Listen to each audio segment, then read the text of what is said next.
યુવા કાર્યકર્તા છે અને ભાવેશભાઈ અમે ચારે કાંદિવલીની એસવીપી સ્કૂલના છીએ. ચારે મીડિયમમાં ભણ્યા છે, ગુજરાતી મીડિયમથી જ ભણેલા છે લોકો.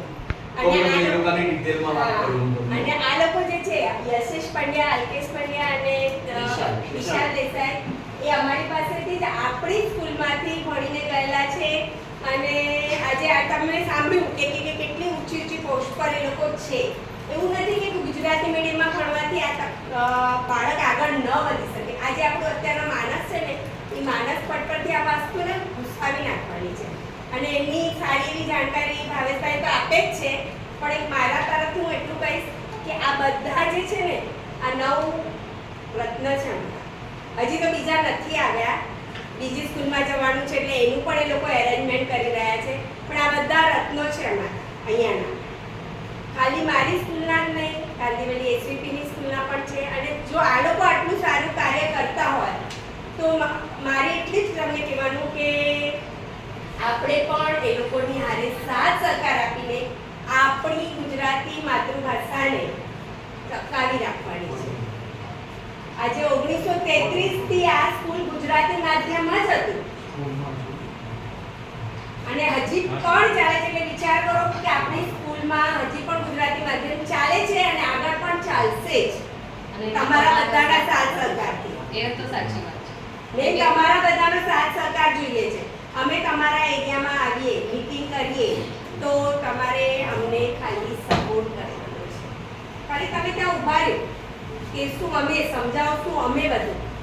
પણ એટલો સહકાર મળશે ને તો આજે એમ કે ટીપે ટીપે સરોવર ભરાય, તો આપણે ટીપે ટીપે સરોવર ભરવાનું છે. આ એમ કે થોડુંક આપણું સરોવરમાં તડકો વધારે પડી ગયો અને પાણી સુકાઈ ગયું, તો આ સુકાયેલા પાણીને પણ જ્યારે વાદળ ભરાય છે ને તેનો વરસાદથી પાછું સરોવર ભરાઈ જાય છે.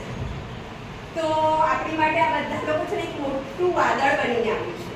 અને આ લોકો વરસશે, આપણે એની સાથે સહકાર એ સરોવરને સાચવી રાખવાનું છે. એ સરોવરના પાણીને હવે સુકાવા દેવાનું. આ મેઇન જે છે ને એ જ મારું કહેવાનું છે. એટલે જ આજે મેં ખાસ તમને શું કીધું કે 11 વાગે આવી જાઓ, સરપ્રાઈઝ છે. તો આ એક મોટી સરપ્રાઈઝ હતી સર તરફથી પણ, અમારા તરફથી પણ. અને બીજી એક સરપ્રાઈઝ એ કે નેક્સ્ટ યર માટે પણ થોડું ડિસ્કશન કરવું છે, એ પણ આપણે કરી લઈશું. તો પહેલા ભાવેશભાઈને કહીશ કે કારણ કે જેટલું સારું આપણે ગુજરાતીમાં વિચારીને લખી શકીએ ને એટલું ઇંગ્લિશમાં કે બીજી ભાષામાં તકલીફ થાય. અને તમે બધા બી થોડું જે બી ભણ્યા છો ગુજરાતીમાં જ ભણ્યા છો, બરાબર છે. અને આપણે આપણી માતૃભાષાની જો ગર્વ ન લઈએ તો પછી માં ને માસી બહુ જ સારું, પણ સૌથી વધારે આપણને વાલા કોણ? માં જ પહેલાં છે. માસી માની ઘર જ સારી, ઘર જ સારે, પણ માં છે. એટલે તમારા બાળકો અમારી પાસે આવશે, સેકન્ડરીમાં આવશે, બેને જેવા સાચવા એવા અમે સાચવીશું, જરા બી ચિંતા નહીં કરતા. 10મી સુધી શું 12મી સુધી પણ, કારણ કે અહીંયા 11મું 12મું પણ છે, તો અમે જ બધા અહીંયા હોઈએ છીએ. તો કંઈ પણ બાળકને તકલીફ હોય તો અમારી પાસે જ આવે છે, તો એની પણ ચિંતા નહીં કરે. સ્કૂલ આપણી છે, બરાબર છે. તો એનું અભિમાન આપણને, અમે નોકરી કરી છે અમને તો છે, અને મારા સ્ટુડન્ટને પણ છે ને.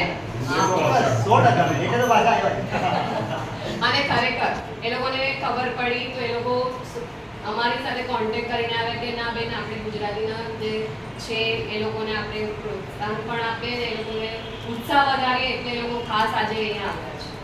તો તમે અમને સહકાર બેનને આપ્યો છે એવો અમને પણ આપશો, અને હવે પછી જે બીજા નાના બાળકો છે એને પણ બેન પાસે લાવશો, જેથી એ પછી અમને મોકલાવે. એન્જિન હશે તો અમારી ગાડી ચાલશે.